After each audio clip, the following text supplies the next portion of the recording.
I always grew up going to church. I was raised in a Christian family, but I didn't see the need for a relationship with Jesus.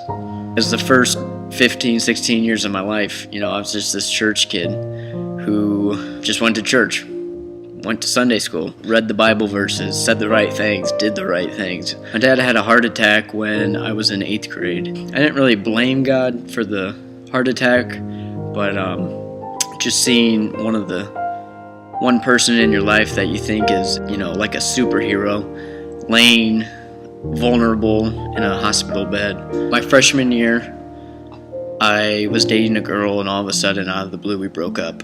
And I totally blame God for it. When I was 16, I fell into a really deep depression. That was the turning point to where I told God and I told my parents that I wanted nothing to do with him. I was basically shaking my fist and saying, God, I can run my life better than what you can. It got so bad that I just thought of suicide. I thought that was the only way. I didn't think life was worth living at that point.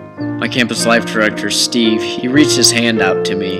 I knew he had what my parents had, which was Jesus, a relationship with him. My freshman year when I first met him, I didn't want anything to do with him, just like I didn't want anything to do with God.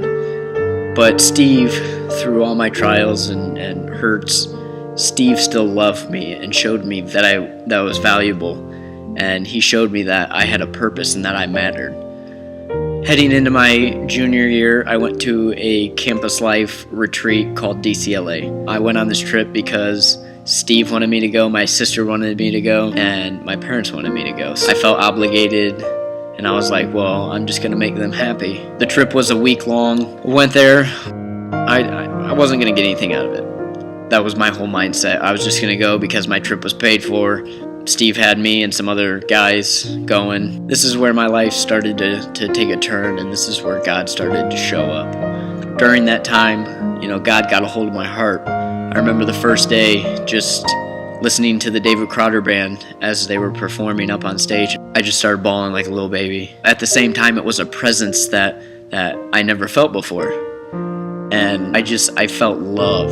I didn't understand it, and Steve, came up and just put his arm around my shoulder. That whole week, I was just wrestling with God.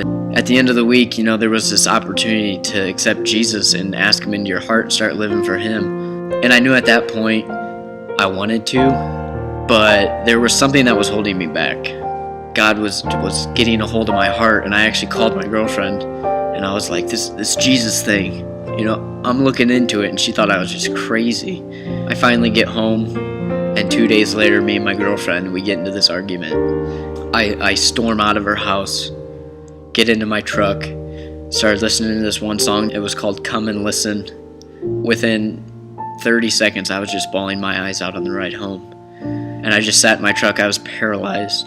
Going back, I told God that I wanted nothing to do with him because my life was crap. I thought I had God in my life growing up, and when all the bad stuff happened, I was like, God, I don't need you. So fast forward a couple years, and I'm at the point where I'm sitting in my truck. Really all it is I'm surrendering to God. And I was just calling out to God, and I said, God, I tried living my life for the past 2 years on my own, and I can't do it anymore, and I'm at the end of my road.